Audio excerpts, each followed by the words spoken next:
여러분 안녕하세요. 오늘은 자동차의 대세로 떠오른 SUV의 장점과 단점에 대해 이야기해 보겠습니다. SUV가 한국 시장에서 관심을 얻기 시작한 시기는 90년대 초반으로 코란도 패밀리와 미쓰비시 파제로를 가져다 조립한 현대전공 갤로퍼가 시발점입니다. 당시 SUV는 프레임 바디로 만들어져 무거웠지만 튼튼해서 비포장도로에 적합한 자동차로 인식되었습니다. 그러나 가격도 높아 판매량도 적었고 일반 도로에서는 SUV를 쉽게 만나기 어려웠습니다.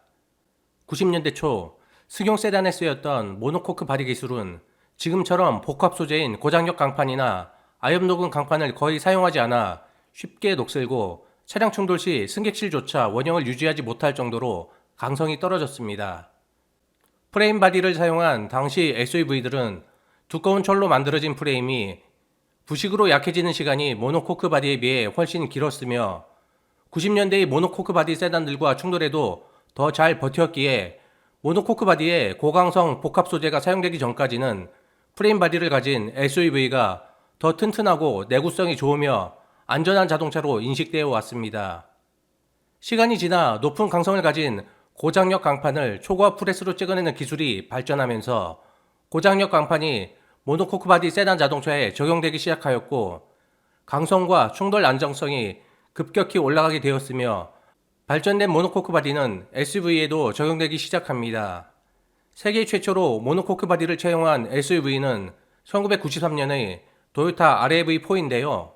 이후 수많은 SUV들이 가볍고 충격 흡수력이 뛰어나며 연비와 가속력에 유리한 모노코크 바디를 사용하기 시작했습니다. 결국 SUV들은 모노코크 바디 덕분에 실내 공간이 커지고 가벼워졌으며 연비 또한 좋아지고 세단에 비해 시야가 넓고 실내 거주 공간이 넉넉하며 트렁크 활용도도 높다는 여러가지 장점을 지니게 되었습니다. 하지만 이렇게 진화된 SUV도 몇 가지 단점이 있는데요. 이는 안정성에 관한 문제와 비용에 관한 문제들입니다. SUV는 세단에 비해 차체가 높고 외부 면적이 넓어 공기 저항을 많이 받기에 고속 영역으로 갈수록 연비가 떨어집니다. 그리고 높은 차체와 높은 무게중심으로 인해 횡풍의 영향을 많이 받으며 측면 충돌 시 넉넉한 윤곽을 갖지 못하거나 타이어 폭이 얇을수록 전복의 위험성이 세단에 비해 현저하게 높아집니다. 차량이 전복되어 차가 옆으로 눕거나 뒤집히게 되면 승객이 차에서 빠져나오기 어렵게 되어 화재 발생 시 큰 인명 손실이 일어나게 됩니다. 그리고 SUV는 높은 무게중심과 세단보다 더 무거운 차체로 인해 같은 브레이크 사용 시 고속으로 올라갈수록 중량으로 인한 가속도 때문에 제동거리가 길어집니다.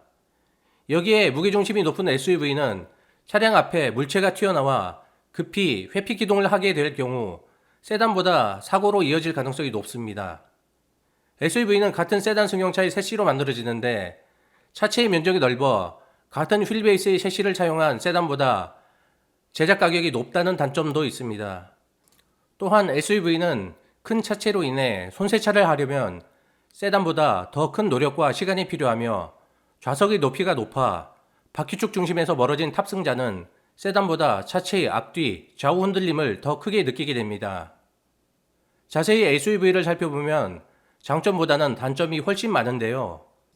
그럼에도 SUV가 인기를 얻는 것은 몇 개의 장점이 수많은 단점을 커버하고도 남을 정도로 매력적이기 때문입니다. 같은 휠베이스라고 할 때 SUV는 세단에 비해 훨씬 더 쾌적하고 넓은 실내 공간과 시원한 시야를 제공합니다. 그리고 결정적으로 같은 셰시로 만든 SUV는 세단보다 더 크고 튼튼한 느낌을 주기에 소비자들이 SUV 구입 후 만족도가 큰 것이지요. 개인적으로 SUV는 속도를 많이 내지 않는 분들에게는 아주 좋은 자동차라고 생각합니다.